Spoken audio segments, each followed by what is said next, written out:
ખેડૂતો માટે મહત્વનો નિર્ણય સરકારે લીધો છે। જમીનના 7/12ના ઉતારામાં એક કરતાં વધુ સહમાલિકના નામ હોય તો દરેક સહમાલિકને તે સર્વે નંબર જમીનના ક્ષેત્રફળને ધ્યાનમાં લીધા વગર વીજ જોડાણ આપવાનો સરકાર દ્વારા નિર્ણય લેવામાં આવ્યો છે। આ નિર્ણયથી ગુજરાતના સેંકડો ખેડૂતોને ફાયદો થશે।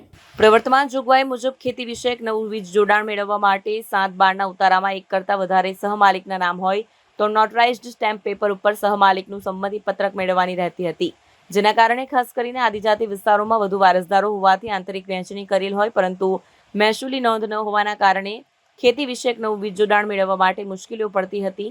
વિવિધ રજૂઆતો બાદ રાજ્ય સરકાર દ્વારા આ જોગવાઈમાં સુધારો કરવાનો નિર્ણય લેવામાં આવ્યો છે। તે મુજબ હવેથી સહમાલિકના સંમતિ પત્રકને બદલે હવેથી અરજદાર દ્વારા નોટરાઇઝ્ડ સ્ટેમ્પ પેપર ઉપર અપાયેલ સેલ્ફ ડિક્લેરેશન ગ્રાહ્ય રહેશે। વીજ જોડાણ મેળવવા માટે અરજદારનું નામ 7/12 ઉતારામાં નોંધાયેલું હોવું જોઈએ। પાણીનો સ્ત્રોત, કૂવો, બોર અલગ હોવો જોઈએ। અરજી સાથે અરજદાર દ્વારા સંપૂર્ણ જમીનનો સહભાગીદારોની અલગ સીમાઓ તથા હદબંધી દર્શાવતો સ્પષ્ટ નકશો રજૂ કરવાનો રહેશે। સહમાલિકો પોતાના નામે એક સર્વે નંબરમાં માત્ર એક જ વીજ જોડાણ મેળવવા પાત્ર રહેશે। જયેશ પટેલ, ખાસ કરીને સમગ્ર ગુજરાતમાં ખેડૂતો વીજ કનેક્શન મારફત વીજળી લઈને પોતાના ખેતરોમાં પિયતની વ્યવસ્થા કરતા હોય છે।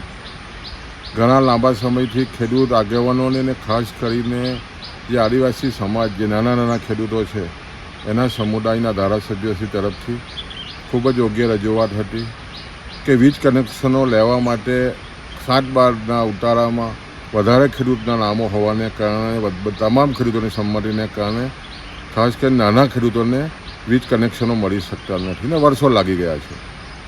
આ રજૂઆતને ધ્યાન લઈને આદરણીય મુખ્યમંત્રીશ્રી અને ખાસ કરીને ઉર્જામંત્રી કનુભાઈએ જે રીતે નિર્ણય લીધો છે એને કારણે નાના અને ખાસ કરીને આદિવાસી સમાજના જે ખેડૂતો છે એને તરત જે વર્ષો લાગી ગયા વીજ કનેક્શનોમાં તમામની સંમતિ લેવામાં અને એને કારણે પોતાના ખેતરોમાં જે રીતે વીજ કનેક્શનો ન આવવાને કારણે પોતાના ખેતરોમાં પિયત વ્યવસ્થા ન થવાને કારણે પોતાનો વિકાસ ન કરી શક્યા। પણ રાજ્ય સરકાર જે રીતે ત્વરિત નિર્ણય લીધો છે ખાસ કરીને કે 7/12ના ઉતારામાં ગમે તેટલા ખેડૂતોના નામ હોય પણ કોઈનું સંમતિ વગર પોતે જે 7/12ના ઉતારામાં પોતે જે કૂવો અને બોર હોય અને વીજ કનેક્શન લેવા માગતા હોય તેવા તમામ ખેડૂતોને તાત્કાલિક ધોરણે વીજ કનેક્શન આપવાની જે વાત સ્વીકારી છે આને કારણે ખાસ કરીને નાના ખેડૂતોને ખૂબ જ મોટો ફાયદો થવાનો છે। આ નિર્ણયથી સમગ્ર ખાસ કરીને દક્ષિણ ગુજરાતના આદિવાસી જે ખેડૂતો છે એને ખૂબ જ મોટો ફાયદો થવાનો છે।